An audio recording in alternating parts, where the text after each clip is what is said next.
Hi, I'm Michael Burke, and this is Money Talks.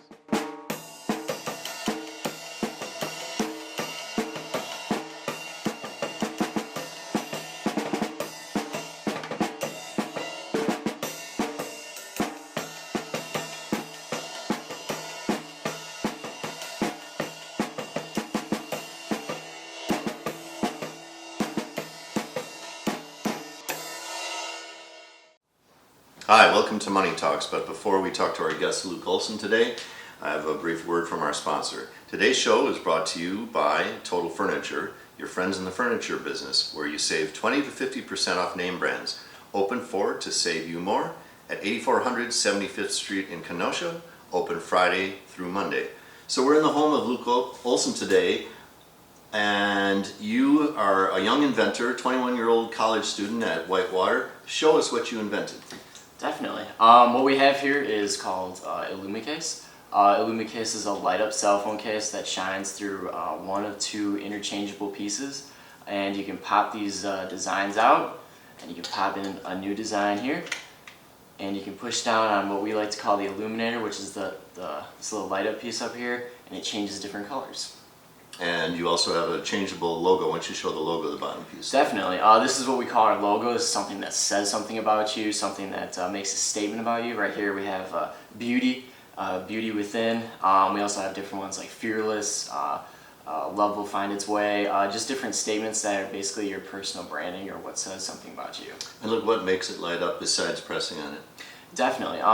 It lights up on movement, or if there's a phone in here and you get a text or a phone call, the vibration from the text or phone call also makes it light up as well, so it's a small indicator of whether you have a text or phone call. Last, before we get off of this tight shot, why don't you just show what's behind the illuminator? Because we're going to be talking about that little circuit board. Yeah, sure. What we have here is we have a printed circuit board, a PCB. We have a little microcontroller, a little button, a little reset button, and also a micro USB a rechargeable unit as well. So underneath this logo right here is a really small battery, and through the micro USB that plugs in right here, takes about 2 hours and it'll be fully charged, and then the whole unit can run off itself for 4 to 7 days depending on how much you use it. And just to make clear, here's my cell phone, and so if I'm talking on it, you're going to be seeing the lit up part. It's being seen by other people around you. Yep, so that's just exactly to kind right. of get people orientated toward that. So how'd you get the idea? Well, I was kind of in kind of a lagging period in my life. I was coming back home from college. I went to Indiana Wesleyan for a semester, and I was studying marine biology at the time. I really wanted to help people, but I figured out that marine biology wasn't really it wasn't for me. Mm-hmm. And I didn't really know where I was going. I didn't have a direction in my life, and I was sitting in a restaurant right here in Racine, a charcoal grill. I was off 20, and I was talking to my dad, and they had this glass like marquee that was on the wall, and it was just a piece of glass basically that had they used dry erase marker, black dry erase marker, and drew different designs on it, different words on it, and they had lights that were shining up underneath it that would filter through the places that the black dry erase marker wasn't at. Mm-hmm. And in different colors? In different colors, Mm-hmm. yeah. Okay. And so it was really eye-catching, and I thought, well, wouldn't it be cool if my phone case could do the same thing as that? I was just looking down at my phone at the time. That's the idea was born. Yeah, it was something super simple like that. Uh-huh. So. Now you really drew on some smart people who were skilled in various areas. So why don't you tell about some of this I call it kind of a virtual team that you put together. What were some of those people? Right. I knew going out that I didn't have a lot of these skills, especially when it came to actually designing a product. So I had to find someone I was going to. So I went to a freelance site, and I found someone by the name of George Cook. He was my mechanical engineer. He was stationed out in California, and freelancers are just people who have regular day jobs Mm-hmm. but are looking for side money. Yeah. So he had all the skills and expertise of how to actually make the idea into reality, and that's what I was looking for when it came to Illumicase. But I also needed another aspect as well, another part of the team that could work with us, and that was for the electronics component for Illumicase. So I found Joe Snyder, who was out in New Mexico, and He's a what? he's an electrical engineer. Yeah. Okay. So he helped me build all of the components that make Illumicase light up and do all of its cool features. So all the three of us basically worked together from the ground up to build Illumicase into what it is today. And then You also drew upon a designer. a designer, yes. The cool aspect, the aspect that everyone gets to see is all the different designs for the case. And she's from the UK, right? She is from the UK, yeah. Her name is Eleanor, and she's helping us do all the designs you see here. And then you also brought in a person for the crowdfunding that we're going to talk about in a minute. Correct. And she's in Australia, right? He's out in Australia, okay. Jacob Deegan. Okay. Yeah, he's helping me out in Australia right now. He's helping us head all the crowdfunding for Kickstarter. And then I guess your dad was pretty involved as what, kind of a sounding board and that sort of thing? Yeah, he was a consultant, someone who helped me have the idea for small batteries and all the little components around the PCB. Mm-hmm. Yeah, very cool.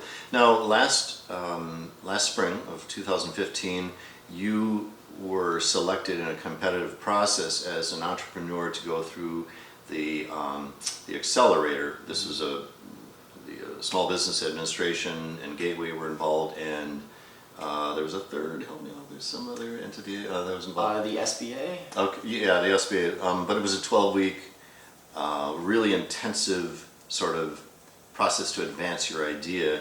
And I know one thing you got out of there was identifying the market. So how did you identify the market, and what is the market for this that you think? Definitely. Identifying the market is something that you need to do early on, and I'm really glad that that we went through that accelerator when we did. Initially, we thought our target market was going to be 10 to 18-year-old boys and girls.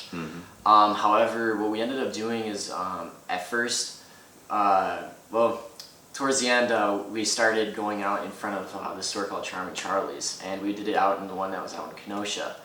I was standing out there for a little while. I would have like small little questionnaire basically for people when they were going in.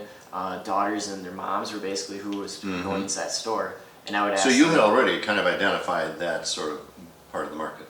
Yes, Yeah. yes. And then it narrowed us down with those questions to it was going to be primarily females, younger, 13 to 16 years old. It's going to be early adopters for a product like this. Okay.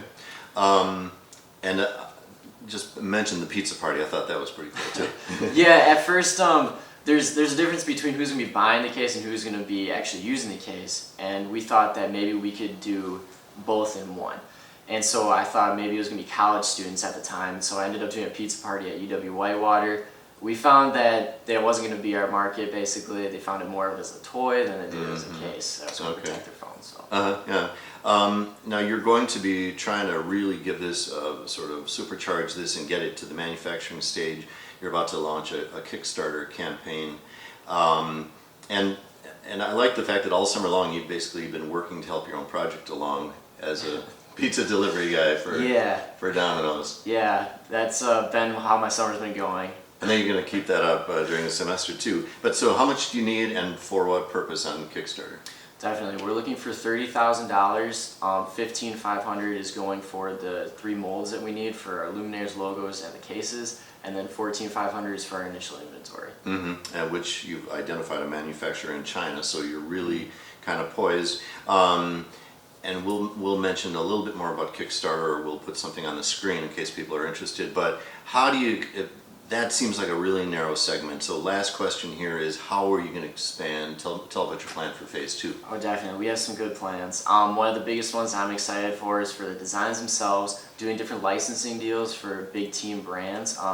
That brings us to the male demographic. We've had a lot of feedback for in this region for the Bucks and the Bulls. If you had something that lit up on your phone case, they would go crazy over that. And then, do you think that would take it out of the young teen age group?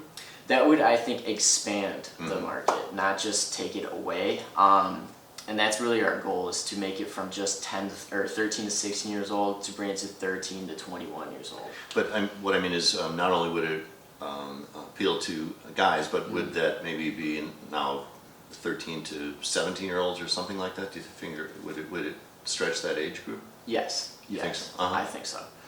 And we're also excited about different advancements in the technology itself, potential Bluetooth, so that we can actually have an app that syncs up to the phone case itself, making it more interactive for our user as well. Okay.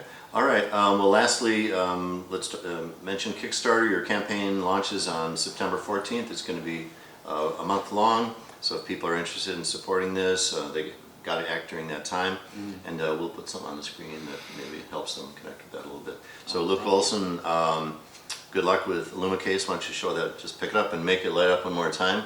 Thanks a lot to our producer Greg Shaver. We'll see you next time.